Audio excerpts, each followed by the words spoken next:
ನಮಸ್ಕಾರ. ಎಲ್ಲರಿಗೂ ನನ್ನ ಯೂಟ್ಯೂಬ್ ಚಾನಲ್ಗೆ ಸ್ವಾಗತ. ಸ್ನೇಹಿತರೆ, ಕಳೆದ ನನ್ನ ವಿಡಿಯೋದಲ್ಲಿ ತಾವೆಲ್ಲ ವಿದ್ಯುತ್ ದರ್ಶಕ ಅಥವಾ ಎಲೆಕ್ಟ್ರೋಸ್ಕೋಪಿನ ಬಗ್ಗೆ ಮಾಡಿದ ಪ್ರಯೋಗವನ್ನ ವೀಕ್ಷಣೆ ಮಾಡಿದ್ದೀರಿ.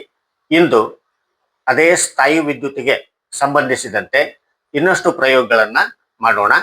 ಇಂದಿನ ಪ್ರಯೋಗಗಳಿಗೆ ಬೇಕಾಗುವ ಸಾಮಗ್ರಿಗಳು ಅಂತಂದ್ರೆ ಒಂದು ಪ್ಲಾಸ್ಟಿಕ್ಕಿನ bottle, PVC pipe, tissue paper,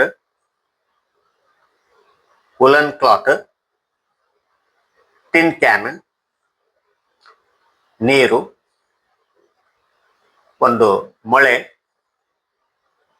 candle ಹಾಗೂ ಒಂದು ಮ್ಯಾಚ್ ಬಾಕ್ಸ್. ಸ್ನೇಹಿತರೆ, ನಾವೀಗ ಮೊದಲನೇ ಪ್ರಯೋಗವನ್ನ ಮಾಡೋಣ. ನಾನಿಲ್ಲಿ ಒಂದು ಹಾಳೆಯ ಮೇಲೆ ಟಿಶ್ಯೂ ಪೇಪರ್ನ ಚೂರುಗಳನ್ನ ಹಾಕಿದ್ದೇನೆ. PVC ಪೈಪನ್ನ ಒಂದು ಉಲನ್ ಬಟ್ಟೆ ತೆಗೆದುಕೊಂಡು ಅದಕ್ಕೆ ಉಜ್ಜಿ ನಾನೀಗ ಟಿಶ್ಯೂ ಪೇಪರ್ನ ಚೂರುಗಳ ಮೇಲೆ ನಾನು ಹಿಡಿತೇನೆ. ಟಿಶ್ಯೂ ಪೇಪರ್ನ ಚೂರುಗಳು PVC ಪೈಪಿಗೆ ಹೇಗೆ ಅಂಟಿಕೊಳ್ಳುತ್ತವೆ ಎಂಬುದನ್ನ ತಾವು ಗಮನಿಸಿ.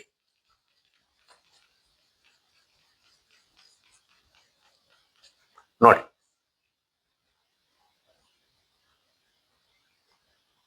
ಸ್ಥಾಯಿ ವಿದ್ಯುತ್ತಿನ ಪರಿಣಾಮದಿಂದ PVC ಪೈಪಿಗೆ ಹಾಳೆಯ ಚೂರುಗಳು ಅಂಟಿಕೊಳ್ಳುವುದನ್ನ ತಾವು ಗಮನಿಸಿ.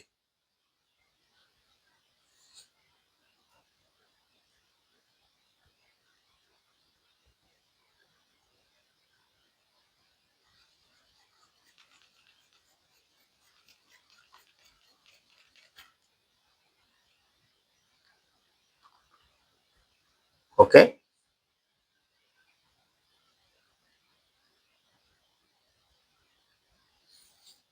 ಈ PVC ಪೈಪನ್ನ ಉಲನ್ ಬಟ್ಟೆಗೆ ಉಜ್ಜಿದಾಗ PVC ಪೈಪು ಋಣ ವಿದ್ಯುತ್ ಆವಿಷ್ಟಗೊಳ್ಳುತ್ತದೆ.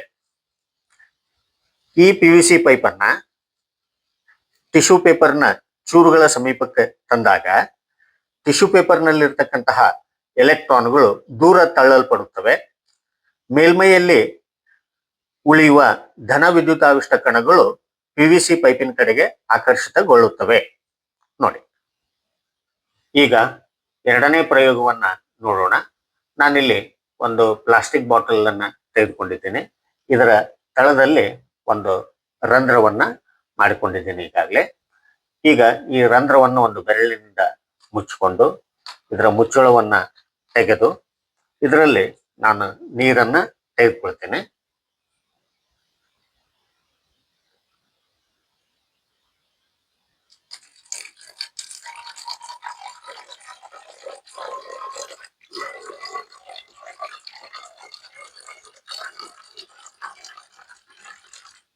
ಓಕೆ, ಈಗ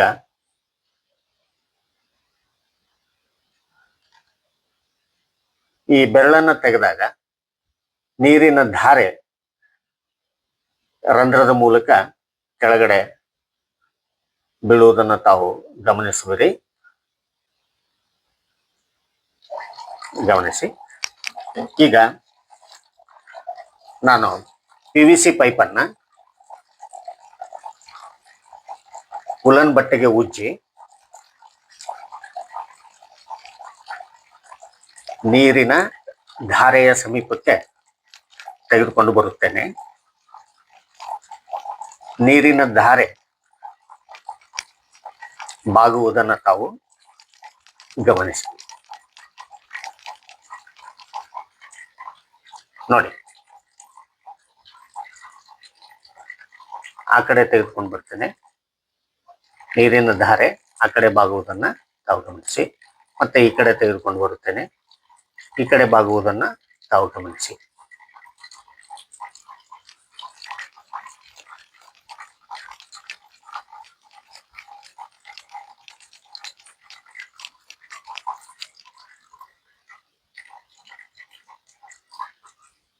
ನೋಡಿ,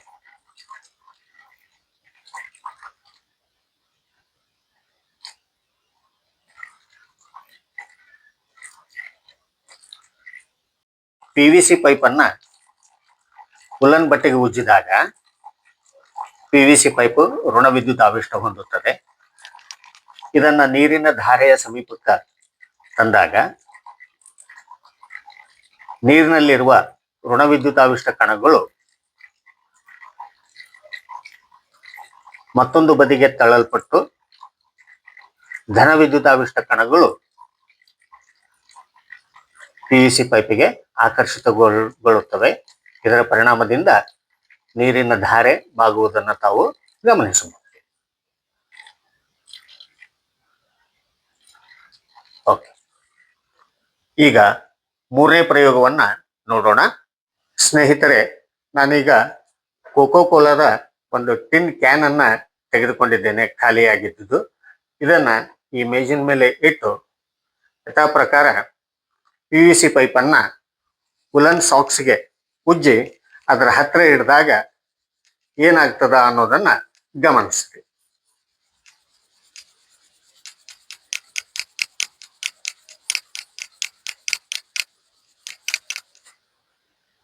ನೋಡಿ,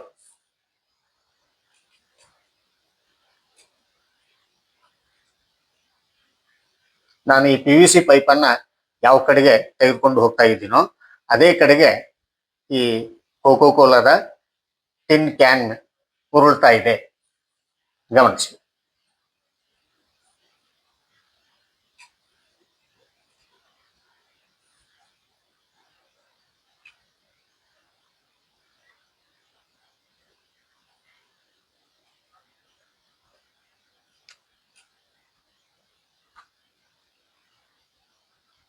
ಓಕೆ ಸ್ನೇಹಿತರೆ, ನಾನಿಲ್ಲಿ PVC ಪೈಪ್ ಅನ್ನ ಉಲನ್ ಬಟ್ಟೆಗೆ ಉಜ್ಜಿದಾಗ PVC ಪೈಪ್ ಋಣ ವಿದ್ಯುದಾವಿಷ್ಟ ಹೊಂದುತ್ತದೆ.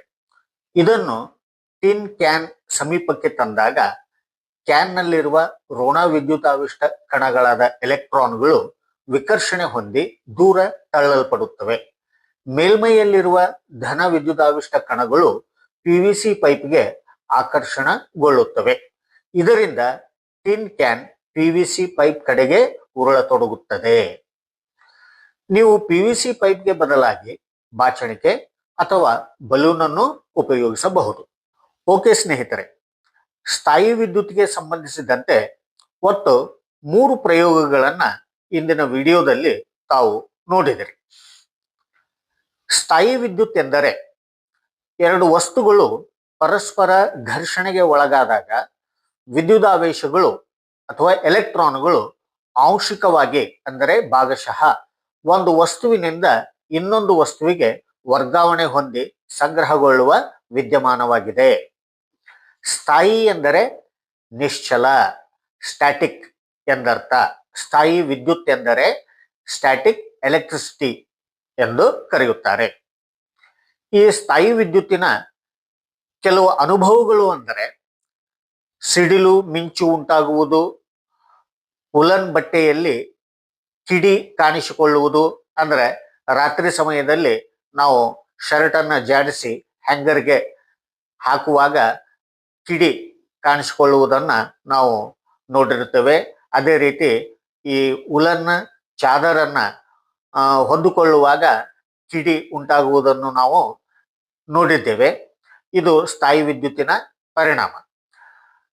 ಆಮೇಲೆ ಚೇರನ್ನು ಮುಟ್ಟಿದಾಗ ಕೆಲವೊಮ್ಮೆ ನಮಗೆ ಶಾಕ್ ಹೊಡೆಯುವ ಅನುಭವವಾಗುತ್ತದೆ. ಅದೇ ರೀತಿ ಚೇರ್ ಮೇಲೆ ಕುಳಿತವರನ್ನು ಮುಟ್ಟಿದಾಗಲೂ ಸಹಿತ ಅಂತಹ ಒಂದು ಶಾಕ್ ಹೊಡೆದ ಅನುಭವ ಆಗುತ್ತದೆ. ಇವೆಲ್ಲ ಸ್ಥಾಯಿ ವಿದ್ಯುತ್ತಿನಿಂದ ಆಗುವಂತಹ ಅನುಭವಗಳು. ಇನ್ನ ಈ ಸ್ಥಾಯಿ ವಿದ್ಯುತ್ತಿನ ಅನ್ವಯಗಳನ್ನು ನೋಡುವುದಾದರೆ, ಈ ಸ್ಥಾಯಿ ವಿದ್ಯುತ್ತನ್ನ ಲೇಸರ್ ಪ್ರಿಂಟಿಂಗ್ ತಂತ್ರಜ್ಞಾನದಲ್ಲಿ ಹಾಗೂ ಕಾರ್ಖಾನೆಗಳಿಂದ ಬರುವ ಹೊಗೆಯ ಶುದ್ಧೀಕರಣದಲ್ಲಿ, ಕೀಟನಾಶಕಗಳ ಸಿಂಪರಣೆಯಲ್ಲಿ, ಗೋಡೆಗಳ ಪೇಂಟ್ ಮಾಡುವಲ್ಲಿ, ವೈದ್ಯಕೀಯ ಕ್ಷೇತ್ರ ಮುಂತಾದವುಗಳಲ್ಲಿ ಈ ಸ್ಥಾಯಿ ವಿದ್ಯುತ್ತಿನ ತಂತ್ರಜ್ಞಾನವನ್ನ ಅನ್ವಯಿಸಲಾಗುತ್ತದೆ. ಓಕೆ ಸ್ನೇಹಿತರೆ, ನನ್ನ ಈ ವಿಡಿಯೋ ಇಷ್ಟವಾದಲ್ಲಿ ಲೈಕ್ ಮಾಡ್ರಿ, ಸಬ್ಸ್ಕ್ರೈಬ್ ಮಾಡ್ರಿ, ಶೇರ್ ಮಾಡ್ರಿ ಹಾಗೂ ಕಮೆಂಟ್ ಮಾಡ್ರಿ. ಮತ್ತೆ ನಾನು ಹೊಸ ಪ್ರಯೋಗದೊಂದಿಗೆ ತಮ್ಮೆದುರು ಬರುತ್ತೇನೆ. ಧನ್ಯವಾದಗಳು.